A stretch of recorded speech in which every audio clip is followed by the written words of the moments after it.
Welcome to the second episode in the America the Beautiful quarter series, turning quarters into coin rings. In the last episode, I did a quarter from 2010, and I can't help myself. I really want to make coin rings out of these quarters from 2020 because they're just in really good condition. Like, look at the eyes on this bat. He's super cute. So I really want to make these into coin rings, so that's what I'm going to be doing today. They're basically in mint condition, so I think these rings are going to come out really nice. So the first thing I need to do is punch a hole in the center of the coins, and to do that I'm going to use this specialized tool. It puts a 1/2 inch hole directly into quarters. It's on my recommended tool list on my website, coinringmaker.com. And there's a whole bunch of other coin ring making recommendations on there. If you're interested in getting into coin ring making, go to the website and I have a whole list right there, and it'll show you how to use the tools and where to get them. If you want to get yourself a coin ring, you can also order coin rings from coinringmaker.com. Now that I've got all that out of the way, let's punch some holes in these suckers. Alright, we're going to start with the bat one. And we're just going to put it in this tool here. Put the top back on, put the punch on, and hammer it through.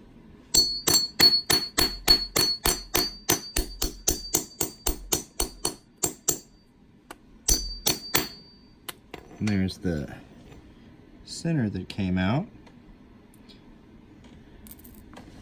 I'm just going to push this out. So here is the punch quarter and the center punch for it. And now we're going to, excuse me, punch out this other one.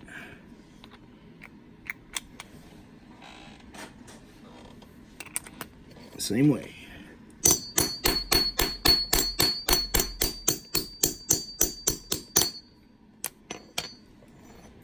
That's what the center punch of that one looks like. Now we'll go up to the 1-ton arbor press and push this out. So to push this punch out, all I do is just get a smaller punch, set it up on this 1-ton press, and just slowly push it out of there. And now we've got our quarter in there, and it's loose, so it should just kind of come out on its own. Might need a little help.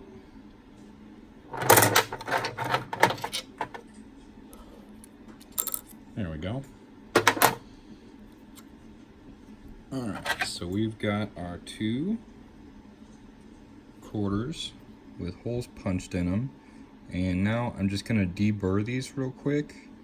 And what that means is we're going to be cutting the sharp, rough edge on the inside here with this tool. It's called a Deburring tool. They're about $8. I got it at a hardware store. They're pretty common and super useful for making coin rings. So I'm going to do that right now, and I'll be right back. So the next step after deburring is going to be doing the first fold.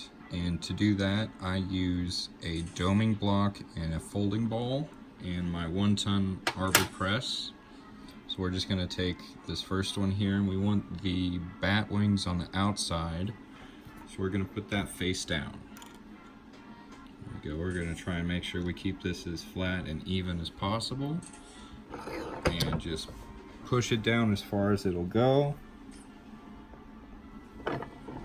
Nice and easy like that. And that's what it looks like. And we're going to go ahead and do the other one with the 2020 on the outside.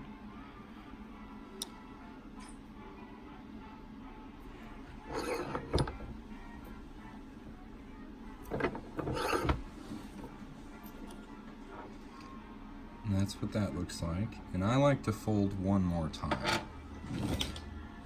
But I don't use the doming block for my second fold. I use a 17-degree folding die, which looks like this, and a 17-degree folding cone, which looks like this. And these are also both on my recommended tool list. which you can find on my website, coinringmaker.com. And what we're gonna do is put these in here, make sure they're nice and flat and even. Put the cone on top.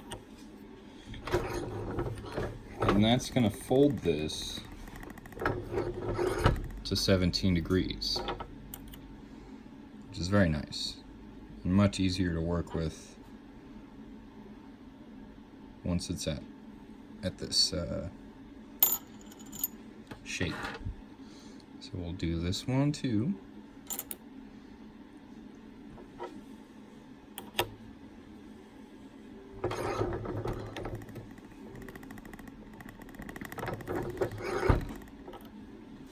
And you can really see how useful this 1-ton arbor press is for making coin rings. I use it, I mean, in the majority of the steps in the process of making my coin rings. So if you don't have one, I suggest getting one. They're pretty handy and they're pretty cheap. I got mine at Harbor Freight for like $45. So what we're gonna do now is stretch these out on my ring stretcher. I gotta move my phone to do that. This does not want to focus on these at all. All right, I'm gonna move my phone and be right. So this is my ring stretcher. I got it on eBay. It was about $100. It's made in China. It's not super fancy, but it has worked for me so far. And what I'm gonna do is I'm gonna take this and I'm gonna slide it on here and stretch it and shape it at the same time. And how this works is when I pull this lever, these expand outward and stretch the ring evenly. It's pretty clever. And you can see slowly this is becoming more and more ring shaped. There we go. And now pretty much all that's left to do is some final detailing. I like to sand and buff the bottom cut edge and then polish, but this one is about done. So I'm going to go ahead and stretch that other one and then we'll take a closer look at these rings. Let's go ahead and do a side-by-side comparison, before and after.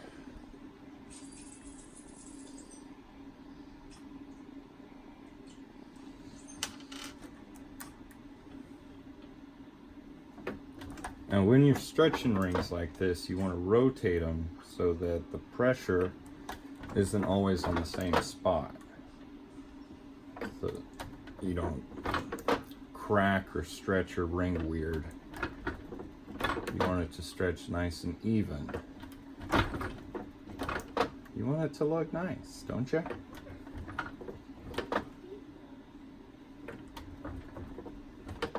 There we go. Alright, I'm gonna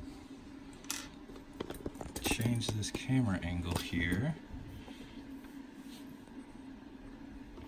And we'll just take a real good look at these. You got the bat ears on top there, wings on the side, and bat ears on the bottom. That's pretty cool. And then on this one, it's mostly just leaves and branches, but you got the 2020 on there, so that's pretty cool. E Pluribus Unum, Salt River Bay, and U.S. Virgin Islands. So I think these rings came out really nice. If you like this video, go ahead and give me a thumbs up, leave a nice comment, and if you want to see more coin ring making videos, subscribe to the channel. I'll be making more of these America the Beautiful quarter coin rings in the future, and I'll be adding them to this playlist, so subscribe to keep up with how that goes. And as always, have a great day.